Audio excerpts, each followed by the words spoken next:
উপরে যায় বা আমি সব কিছু সহ্য করি এবং যখনই আমার ভক্ত প্রহ্লাদের পড়বে তখন আর কোনো কেউ রক্ষা নাই।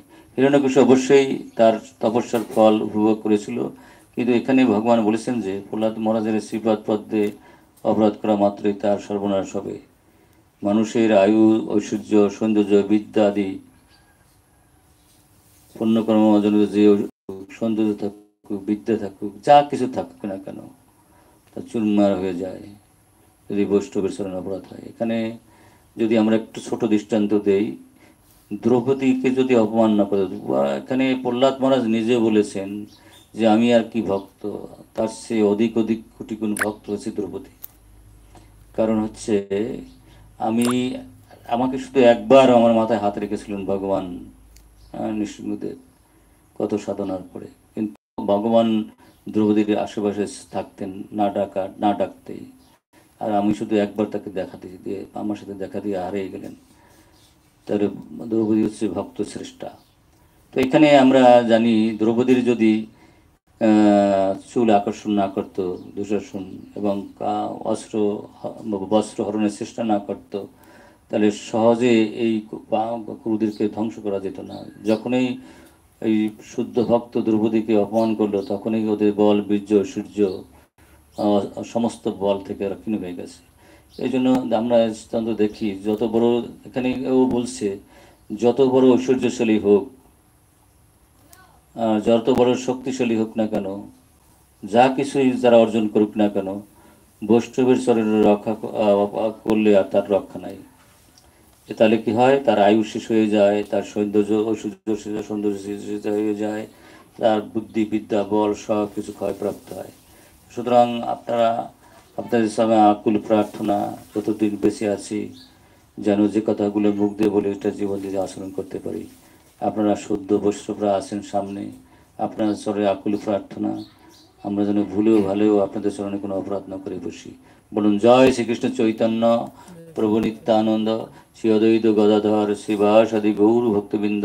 হরে কৃষ্ণ কৃষ্ণ কৃষ্ণ হরে হরে, হরে রাম রাম রাম হরে। কৃষ্ণ প্রভু একটা জানার আগ্রহ ছিল আর কি, যে আমাদের ইস্কনে ভগবানের তো অনেক অবতার, তার মধ্যে ইস্কনে যে নৃসিংহ অবতার, বরাহ আছে, কুর্ম আছে, কত অবতার, কিন্তু নৃসিংহ অবতারে কেন আমরা আরাধনা করছি? হরে কৃষ্ণ।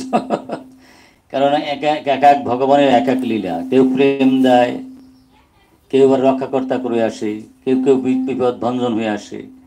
এক এক, যেমন এখানে রাম অবতারে এক ভাব, হ্যাঁ, সেটা মর্যাদা পুরুষোত্তম হয়ে আসলেন। আর কৃষ্ণ প্রেম পুরুষ, যাক হঠাৎ তো এক এক অপরাধ এক এক কেউ আসে, প্রেম পুরুষোত্তম হয়ে আসেন কেউ। হ্যাঁ, তো এখানে আমাদের নৃসিংহদেব হচ্ছেন আমাদের রক্ষাকর্তা হিসেবে আসছেন। আমরা যারা ভক্তি জীবনে প্রবেশ করছি বা করব, আমাদের হাজার প্রতিকূল অবস্থায় হাজির হবে। কারণ ৩৩ কোটি দেবতারও চায় না যে আমরা শুদ্ধ ভক্ত হয়ে উঠি, কলিত চাই না, মায়াও চায় না, কেউই চায় না। কারণ যদি আমরা শুদ্ধ ভক্ত হয়ে উঠি, ৩৩ কোটি দেবতাই আমাদের সেবা দেবে, তারা দাস হয়ে যাবে আমাদের। কেউ কি দাস হতে চায় সহজে? তাই দেবতারা অনুক্ষণ চান যাদের ভক্তি জীবন নষ্ট হয়ে যাক, এবং এখানে মায়া দেবীও চান যে ভক্তি জীবন বেশি একটা কিছু না, আমার মায়ার জগতে থাকুক। ভক্তি শুদ্ধ, যদি ভক্ত শুদ্ধ হয়ে যায় তাই মায়ের জগৎ থেকে বেরোই পড়বে। কলিও চায় যে ওরা নষ্ট হয়ে যাক। এত সমস্ত প্রতিকূল অবস্থাকে রক্ষা করার জন্য নৃসিংহদেব। কারণ বিষয়টা হচ্ছে প্রহ্লাদ মহারাজকে হত্যা করার জন্য চেষ্টা তো কোনো ত্রুটি করে না, এত শুদ্ধ ভক্তকে তার জীবনটাকে নষ্ট করে দেওয়ার জন্য। তো ভক্তের জীবন যখন নষ্ট না হয়, ভক্ত যেমন শুদ্ধভাবে ভগবানের ভজন করতে পারে, সেই জন্য নৃসিংহদেবের আবির্ভাব। সুতরাং আমরা নৃসিংহদেবের যদি বেশি করে আমরা স্মরণ রাখি, মনে রাখি, তাহলে ভক্তি জীবনের যত প্রতিবন্ধকতা দূর হয়ে যাবে, আমাদের প্রতিকূল কেটে গিয়ে অনুকূল পরিস্থিতি আসবে। সেটা নৃসিংহদেবেই সেটার ভূমিকা নিয়েছে। এক এক ভগবান এক একভাবে এসে এক এক কাজ করছেন, এবং সেই জন্যই নৃসিংহদেবের যারা যারা, বিশেষ করে আমরা ইস্কনরা, আমরা কিন্তু এই দেখেন গাড়ি টাড়ি যখন আমরা রাস্তায় করি তখন কিন্তু নৃসিংহদেবের স্মরণ নেই, কারণ বিপদ ভঞ্জন উনি। হ্যাঁ, সমস্ত প্রতিকূল অবস্থাকে করে এটা করছে।